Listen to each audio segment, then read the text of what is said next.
Now for our third Plenarium talk today, and I'm really very pleased to introduce our Secretary Sally Jewell, who was trained as a petroleum engineer, as a matter of fact, and has an impressive experience both in private and public sectors. Today, Secretary Jewell will discuss how her background as an engineer has shaped her personality and her personally and professionally, and recognize the importance of science and policy working together as we face the challenges of the future. So with that, Secretary Jewell, Sally, please, the podium is yours.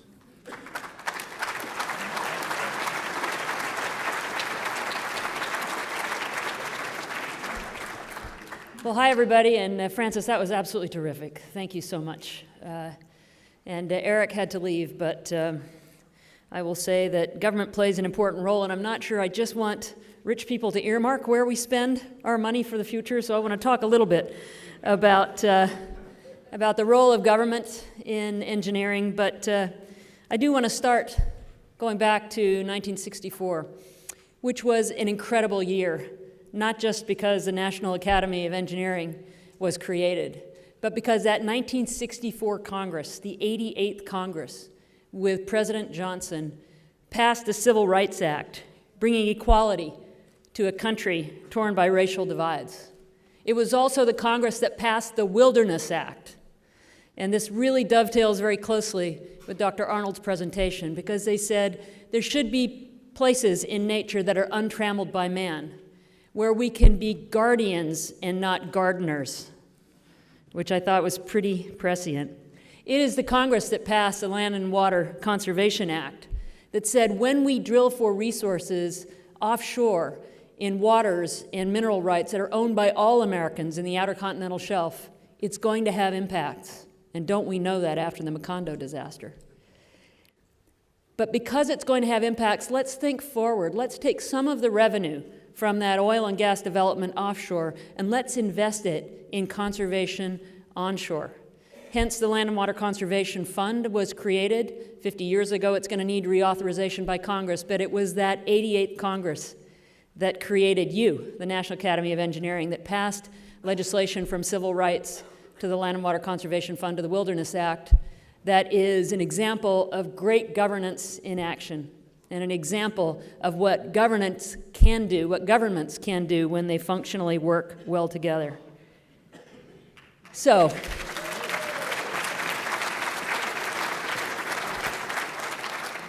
I know you have a session tomorrow that deals with how you navigate your way through Congress, and I would encourage you to pay a lot of attention. I hope I'll give you a few tips along the way, because I could sure use your help.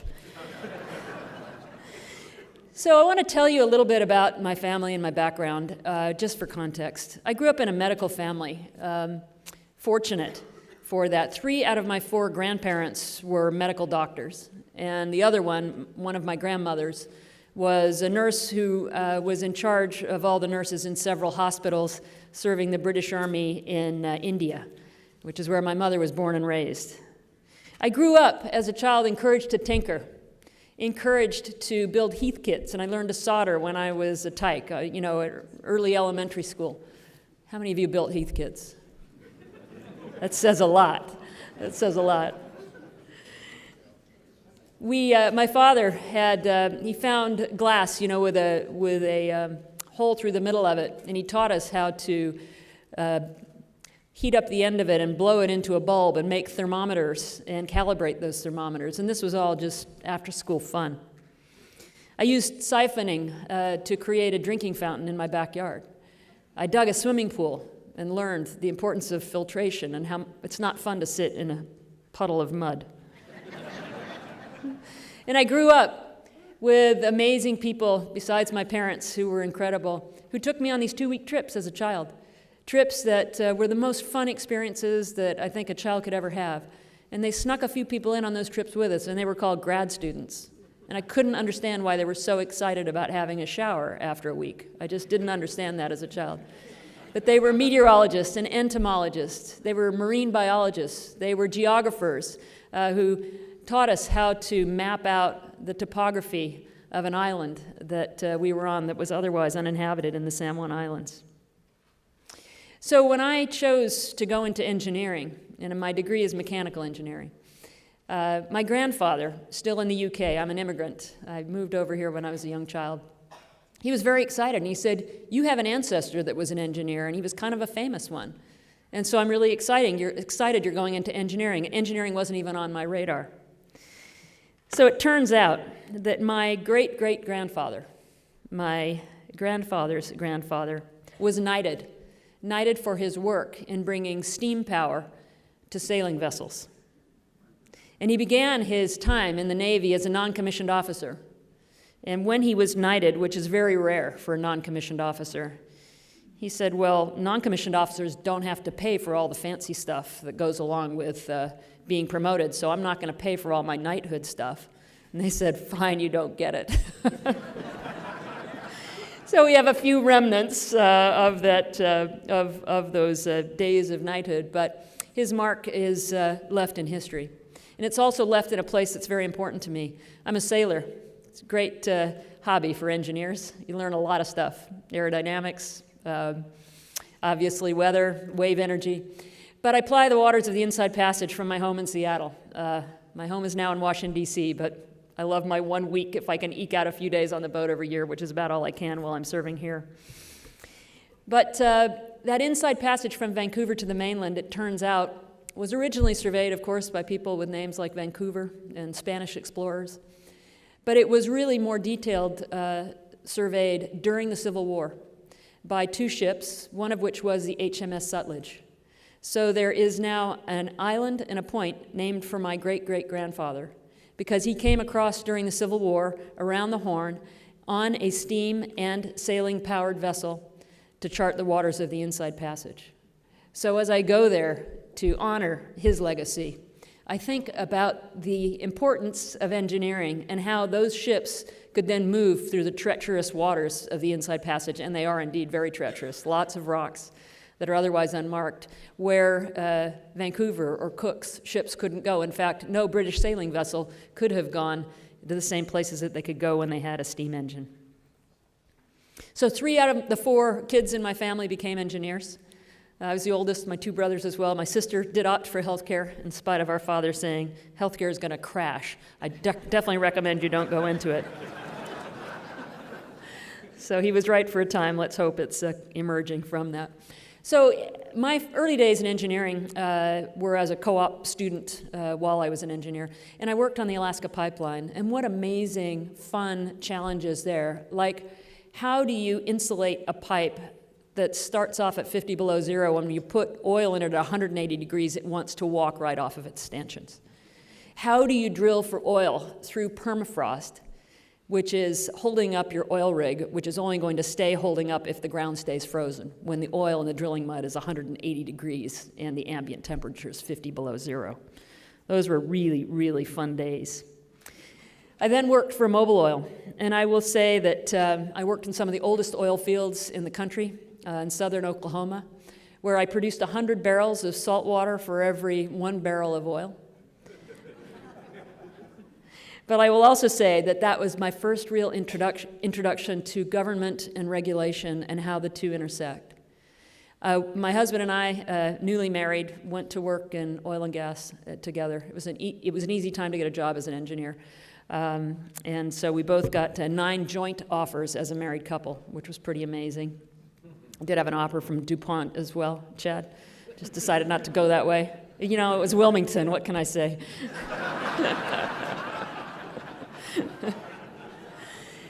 But what I learned was this new organization, governmental organization called the EPA. And when you were substituting for the foreman on weekends, things happened, like leaks happened, and oil would flow into a creek, or salt water would damage a farmer's field. And some of those leaks were reportable to the EPA. And so I was responsible for not only assessing the damage, but dealing with it on the course of the weekend, calling out the workers to help that, calling out contractors. And I had one incident where a contractor came to me and said, I won't even try and do the accent, I can take care of that for you, Sally, real fast. Pulls out his lighter and flicks it on. I said, get your ass down to the creek with that hay. I want all the oil cleaned up, and I don't ever want to see you suggest that again. But the reality is regulations like the Clean Water Act and the Clean Air Act are essential to making sure that we do take care of the environment, because human beings with motivations that we're all well aware of, and they're fueled by certainly the kinds of things that drive us all, which is reward and recognition and remuneration for our work, will take shortcuts if we don't hold them accountable. I will also say that early time when I was working for Mobil Oil, oil was regulated. There were 3 tiers of production in the field I worked with. There was Tier 1, Tier 2, and stripper.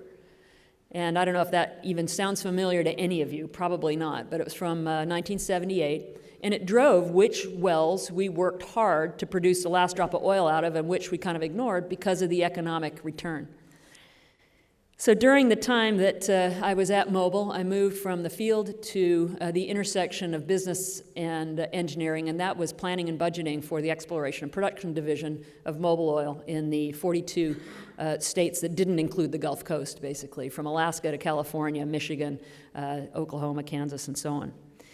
And oil and gas got deregulated at that time, and prices spiked up, and it changed the dynamics of oil and gas almost overnight. So I was making decisions like, do you do the steam flood in Bakersfield to get to the heavy oil, or do you use that same $40 million and put it into a wildcat well on an ice island in the Beaufort Sea, because they were about the same price. So engineering coupled with business was critically important for making some of those kinds of decisions, because you had to ask yourself about risk and reward and return. But also I saw the impact of deregulation, and I yearned to be back in the Pacific Northwest where I grew up, and I took a job for a bank as a petroleum engineer because their crosstown rival was making lots of loans to the oil and gas industry, the newly deregulated oil and gas industry, and the crosstown rival was really hurting with just the indigenous industries of the Northwest, like timber, which was hurt by high interest rates and housing, by salmon, which was impacted by a botulism scare, by airplanes that weren't selling as many because of the challenges with interest rates. So I went to that bank as an engineer because they said, we want to participate in this oil and gas industry, but we don't know what we're doing, and we'd like an engineer to help us figure out how. So during that time of the run-up of oil and gas prices and the deregulation of the industry, there was a rush to that industry, and it resulted in the failure of many banks and the failure of many businesses. So it's a good illustration about how business and government and academia even all have to work together. And I saw that up close and personal early in my career. So I want to fast forward to 2010. Oil and gas has moved a long way. I have been distant from the industry for a long time. Spent the last 13 years before this job selling backpacks at REI. And the Macondo well blows out in the Gulf of Mexico. A well drilled in 18,300 feet below the surface of the ocean in 5,000 feet of water. And that well blew out and took down the Deepwater Horizon rig, killed 11 people, spewed close to 5 million barrels of oil in the Gulf of Mexico, and we're just beginning to understand the impacts of that, particularly on the marine ecosystem. Primary responsibility assigned to British Petroleum or BP, with Transocean and Halliburton also liable. But also government oversight was called into question, a part of the Department of the Interior that I'm now proud to lead. Lax practices and safety, a rushed cement job, ignoring warning signs, all kinds of things happened. And my predecessor, Ken Salazar, who endured those really dark days, needed help to say what really went on and what can we do about it. And he went to the National Academy of Engineering to help find a solution. The academies undertook a thorough study. They built confidence in the independence of their thought and helped us understand the disaster and how we can prevent such a thing from happening in the future, because government plays a role. Government plays a really important role. So I just want to give a nod to the many NAE members that were part of that effort, including the chair, Donald Winter, for the great job you did. Could you join me in a round of applause for all of them?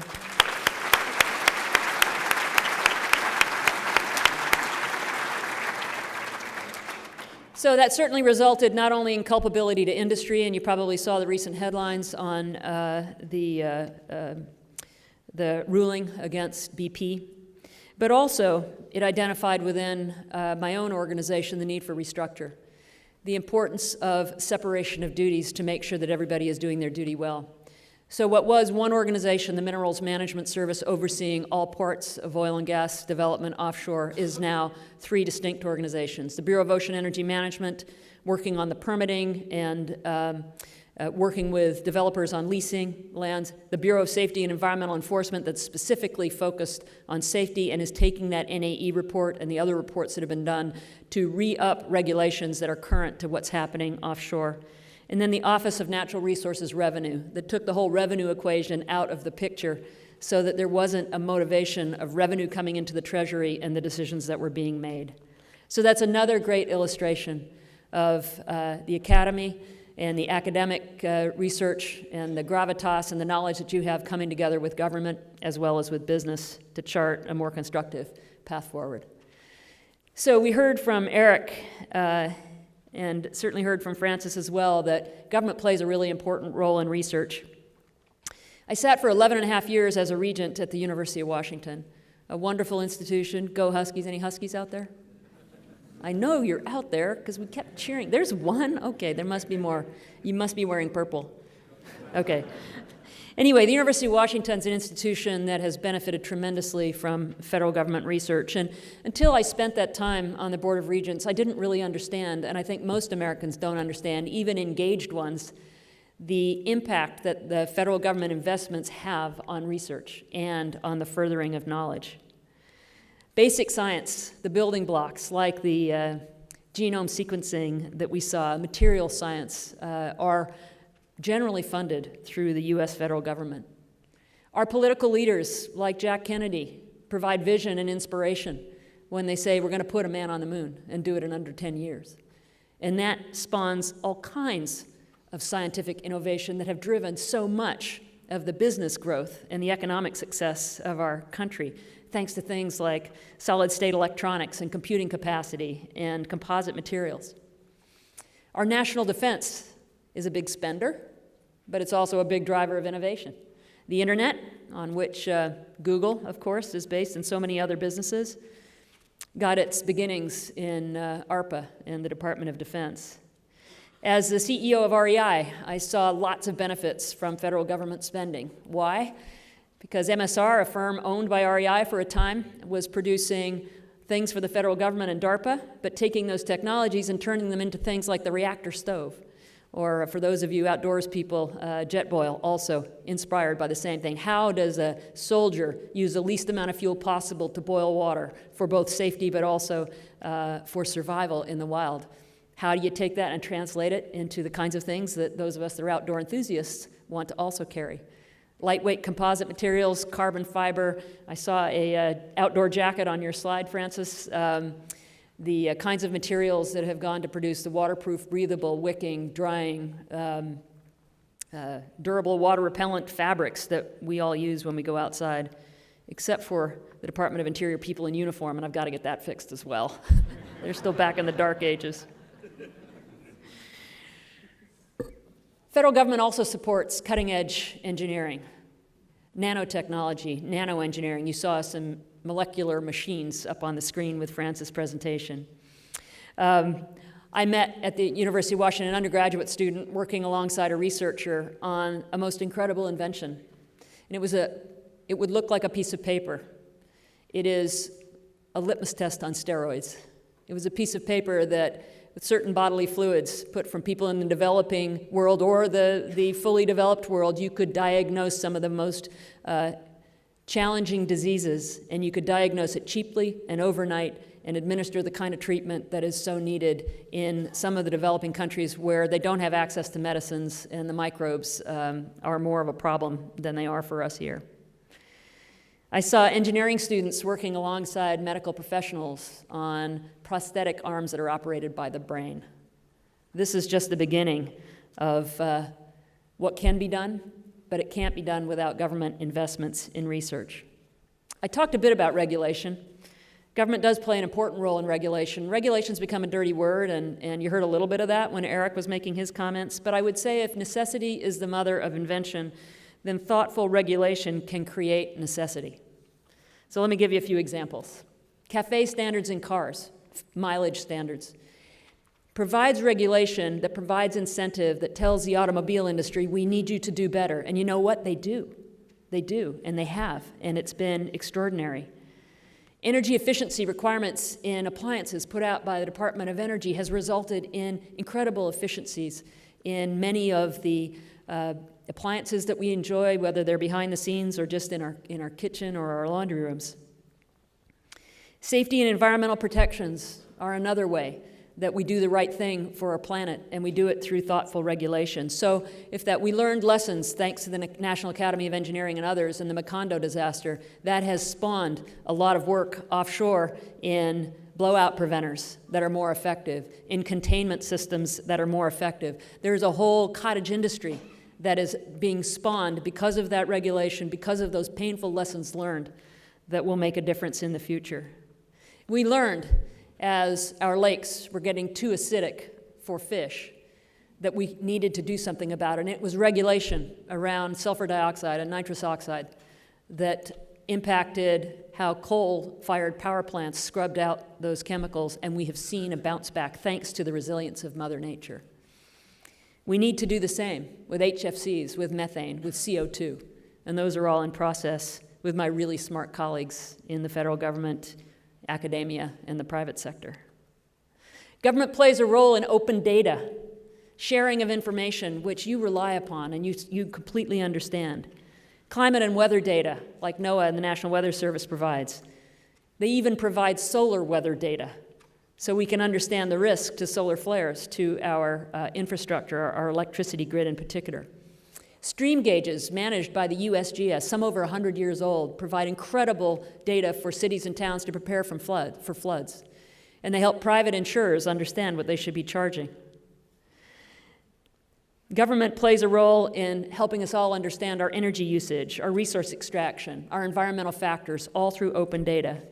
And one of my favorites, and one that I'm leaning heavily in this job, is the National Geospatial Database, overseen by the U.S. Geological Survey, another proud part of the U.S. Department of the Interior, and frankly, one of the most fun places I get to visit when I get out there. And that is taking information from satellites, Landsat 8 being the most recent, sharing that data with all of you, sharing that data through our iPhones and our Android devices. But Landsat and the National Geospatial Database is going beyond where it was before. It actually can assess evapotranspiration, which tells us what's happening with drought. I just learned a few weeks ago, because of magnetometers in space, we can now see groundwater recharge and depletion. And right now, the story's not good. It's a story of drought, and it's a story of groundwater depletion, and we're in trouble in the West in particular because of that. Sharing that information helps make you more successful, and that is, in part, what investments in the public and investments in government are all about. We also play a role in preparedness and resilience. And I loved Dr. Arnold's comments about nature being the best engineer. We learn lessons from Mother Nature. When Hurricane Sandy was bearing down on the East Coast, the U.S. Geological Survey did LIDAR mapping of the whole East Coast. And then they did it after the storm. And you know what they understood? That nature's resilient ecosystems protect human structures and human lives. When we had the Edwin Forsyth National Wildlife Refuge take 22 miles of debris from that storm, it protected the communities behind it. When we had man-made structures right up to the edge of the shoreline, you know what happened. You saw those pictures. So we play a role, an important role, in all of us making smart decisions and also learning from Mother Nature. The USGS working on earthquake early warning systems, which triggered in California in that most recent quake in Napa, giving about 30 seconds notice to some parts of the Bay Area. And 30 seconds gives you quite a bit of time to get yourself out of harm's way, coming automatically through cell phones. So there are all kinds of ways that government can help us prepare. And another is incentives. Tax credits, royalties, expedited approvals, there's lots of tools in the toolbox that Congress and agencies like my own can help to drive business behaviors that act in a way that is more in line with the planet. Business needs certainty and predictability. Government can help provide that. And I just want to give you one other example. With Hurricane Sandy, Unfortunately, oftentimes people rally to support when there's been a disaster, but you can't get them to invest up front. Very, very frustrating. With Hurricane Sandy, we took $100 million of the part allocated to the Department of Interior to repair mostly our public lands from damage from the storm, like the Statue of Liberty, for example. We took $100 million and we put it out for competition to local towns and cities and researchers and firms and public land managers and so on, and said, who can do the best job of learning from Mother Nature and build resilience into these ecosystems? We had close to $600 million of requests, and we're able to narrow that down to those that said, these are the lessons from Mother Nature that we believe we can really apply. So there are lots of ways that government works. Some work well, some clearly don't. It's difficult to change things. I'm learning that. I'm really a baby in government, 1.5 years, 35 years in the private sector. But I'm learning the importance of regulation and the importance of taking on some of these grand challenges. So I like to say to my colleagues in Interior, there are 3 main trends that we can't control but are given. One is we're operating at a time of constrained resources. People, for whatever reason, for several decades, have been backing away from public investment in what I call the good of the commons. Your work as university researchers, your work as engineers, are so often supported by federal government investments that the public does not understand. And as they don't understand them, they're not likely to support them, and we felt that.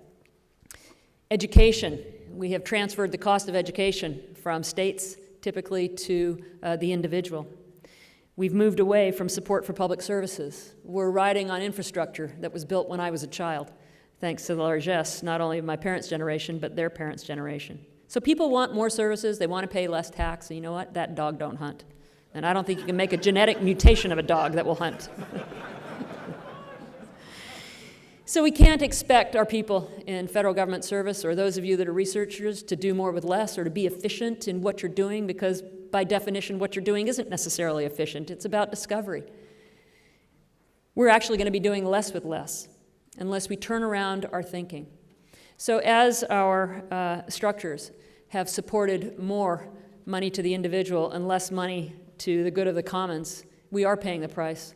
So while I appreciate the private philanthropy, and I know the impact that that has on colleges and universities and how important your fundraising arms are, I would say that I'd like you, the National Academy of Engineering, and your colleagues who aren't necessarily in this body, but the researchers around this country, to make decisions on where we need to put our money, as opposed to having the earmarks put by a few. I think that that's really important. And investments by the public sector in your work really have done just that for many generations. So that's just one trend, constrained resources. Another trend, you're keenly aware of this, is the generational shift. The millennial generation born between 1980 and 1995 is already 3 million people larger than the baby boom. It's probably more by now. And they will outnumber us, and most of you are baby boom generation folks, I think, given the reflections off of your hair and mine. Or other reflections.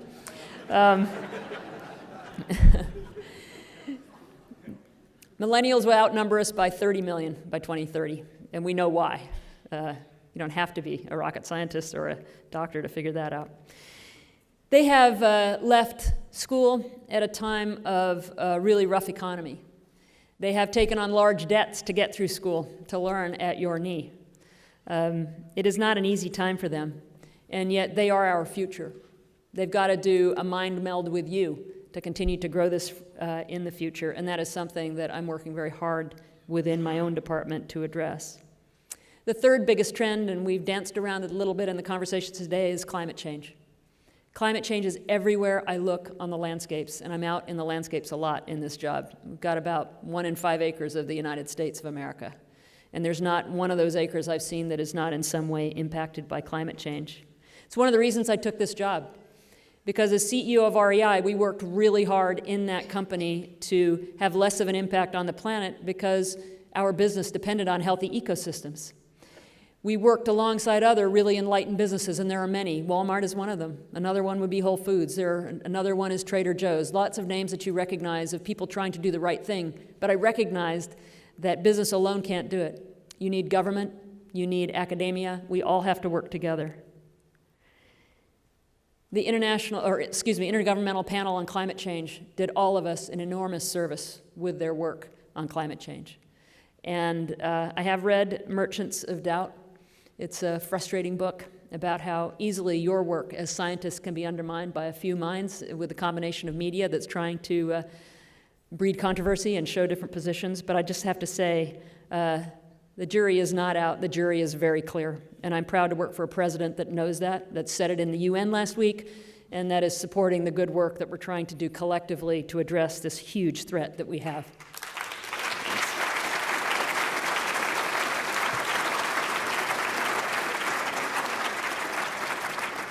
Thanks. I'll pass that along to the president. I know he'll appreciate it. So what can we do about it? Well, in the dark days of the recession, we did a stimulus package. People think about shovel-ready projects, but what they don't know is how much of it went into research, and it was a lot. A lot of it went into postdocs and research assistants and supporting your work, and that was really important because this president and this administration really understands that. Unfortunately, that was a flash in the pan. It was 2010, and we certainly have not had that. In fact, my first year in this job, 2013, was a year of sequestration, budget cuts, and early 2014, of course, the ridiculous government shutdown, where the USGS had to pull researchers out of the middle of the Grand Canyon conducting critical research, where researchers at the University of Washington in glaciology couldn't check their meters that had been checked continuously for 116 years because they weren't allowed to by law. That is absurd. And I hope that people let their members of Congress know that. So we have a craziness in Washington, D.C., and this is the frustrating part of my job. The fun part is being out with the people and the committed individuals that are working these lands and doing the best job they can with limited resources. But the way our structure works, the House sets a budget limit. That budget limit goes down to a committee. The committee has to operate within that number in the House. This is all basically set by House leadership, so if you're calling on Paul Ryan, let him know what's wrong with this approach. In the case of the Department of Interior, we're in the same budget with the EPA. That forces Congress members to make hard decisions, like do I want to support clean water and clean air, or do I want to support national parks and upholding trust and treaty obligations to Indian tribes? These are not fun choices, but that's the way our current system operates. It was easier to rally around the EPA and the formation of the EPA with my friend Bill Ruckelshaus, who was the first ever head, when the Cuyahoga River was on fire.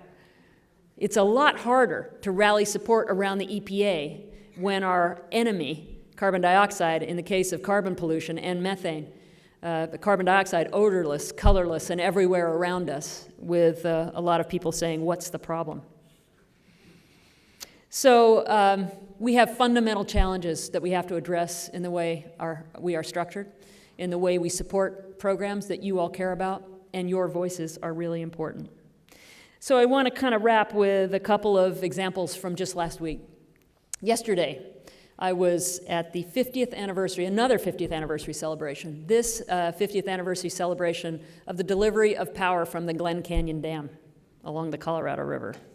An amazing engineering feat, 710 feet tall, 330 feet thick at its base, generates enough power to support 5.8 million people, harnessed the mighty Colorado River along with Hoover Dam and other dams to provide water to the west. A settlement now of 40 million people that makes up that part of the west. So a huge engineering marvel. I was 8 months old when President Eisenhower pushed the button on the telegraph that told him to push the button on the dynamite that blew the first sections off of the side of the wall 58 years ago, about this month.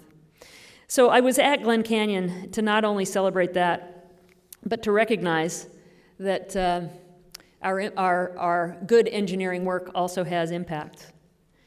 While the hydroelectric power saves us 2.5 million tons of coal every year, or 11 million barrels of oil through its production of clean, renewable energy, it also impacted the ecosystems, changed the temperature of the water, held all the silt in the dams.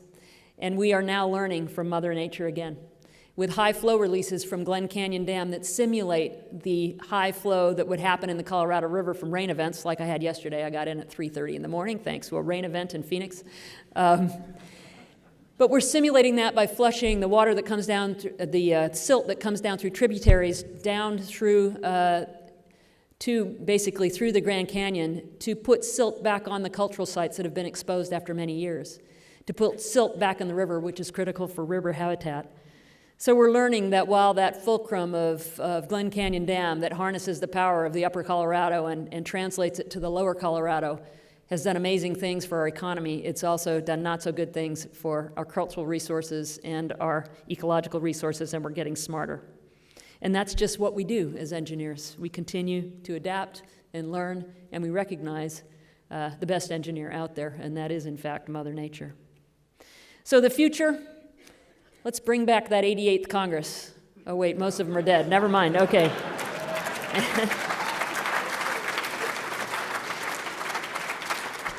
No, let's work with the current members of Congress to say, how about that 88th Congress? And how about you?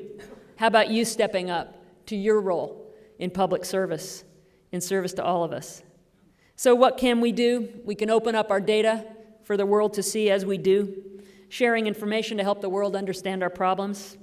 Also, transparency breeds responsibility, and we're doing that through things like our fracking regulations, for example, and other areas. Engagement in the political process is important. I did not understand that until I came here a year and a half ago, even though I have been active in calling on members of Congress about the importance of public lands and open space for outdoor recreation, all those things that you'd do if you ran REI too. You need to do that yourself for the importance of your work. So educating elected officials is really important. What we did at REI in a change of administration was, instead of going to Washington, D.C. to talk about the good green of conservation, we talked about the good green of money.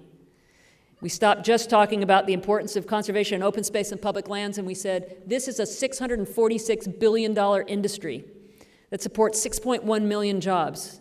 And we drilled it down to every single state, and there wasn't a member of Congress where we didn't walk in and show them the report and how much the outdoor industry meant to them.